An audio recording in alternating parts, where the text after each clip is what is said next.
সুপ্রিয় দর্শক, আসসালামু আলাইকুম। যারা চাকরিজীবী মায়েরা আছেন তারা কিন্তু তাদের সন্তানদের জন্য পুষ্টিকর খাবারটাই আশা করেন, কিন্তু অনেক সময় শাক সবজি এগুলো সময়ের অভাবে খাওয়াতে পারেন না। আবার অনেক বাচ্চারা আছে শাক একদম খেতে ইচ্ছে না, তারা কিন্তু এভাবে রান্না করে দিলে খুব মজা করে খেয়ে নেবে। সো আজকে আমি খুব ঝটপট একটি শাক আইটেম দেখাবো যেটা আপনার বাচ্চার জন্য খুবই হেলদি ফুড হবে। সো চলুন দেখে নেওয়া যাক। এর জন্য আমি একটি প্যানে তেল দিয়ে দুটো ডিম ভেঙে দিচ্ছি।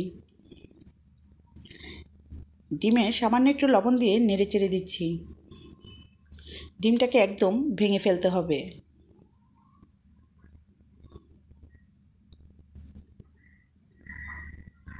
দিয়ে দিচ্ছি সামান্য লবণ, পরবর্তীতে লাগলে আরও লবণ দিয়ে নিব।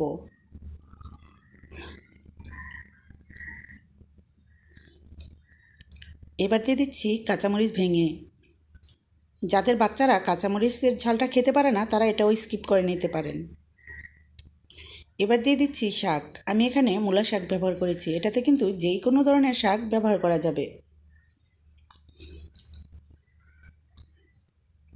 এবার ঢেকে দিচ্ছি শাকগুলা একটু সফট হওয়া পর্যন্ত।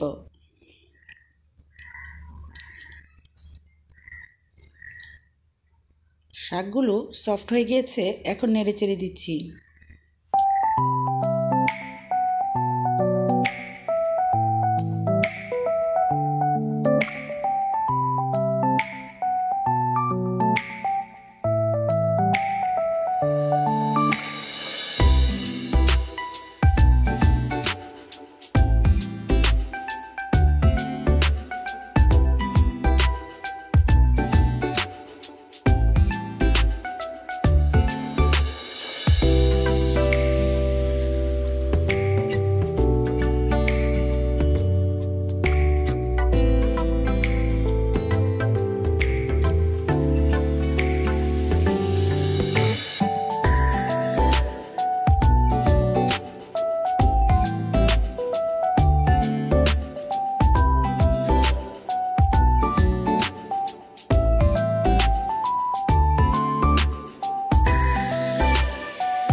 শাকগুলো কিন্তু অনবরত নাড়াচাড়ার মধ্যে রাখতে হবে, না হলে কিন্তু পানিটা শুকাবে না। আর এখন দিয়ে দিচ্ছি কিছু শুকনো মরিচ।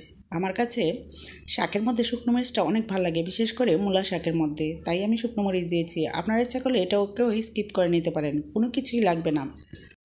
আপনার বাচ্চা যদি ঝাল পছন্দ না করে তাহলে কিন্তু ঝালটা স্কিপ করে নিতে পারেন। আর এটা শুধু বাচ্চারা না, ঘরের প্রত্যেকটা মানুষ কিন্তু এই শাকটা খুব পছন্দ করে খাবে। আর আপনার পাতিলের ভাতও শেষ করে ফেলবে। সো ভিউয়ার্স, এই শাকটা বাসায় রান্না করে দেখতে পারেন, আশা করি সবার খুব পছন্দ হবে। সো ভালো থাকবেন। আল্লাহ হাফেজ। আসসালামু আলাইকুম।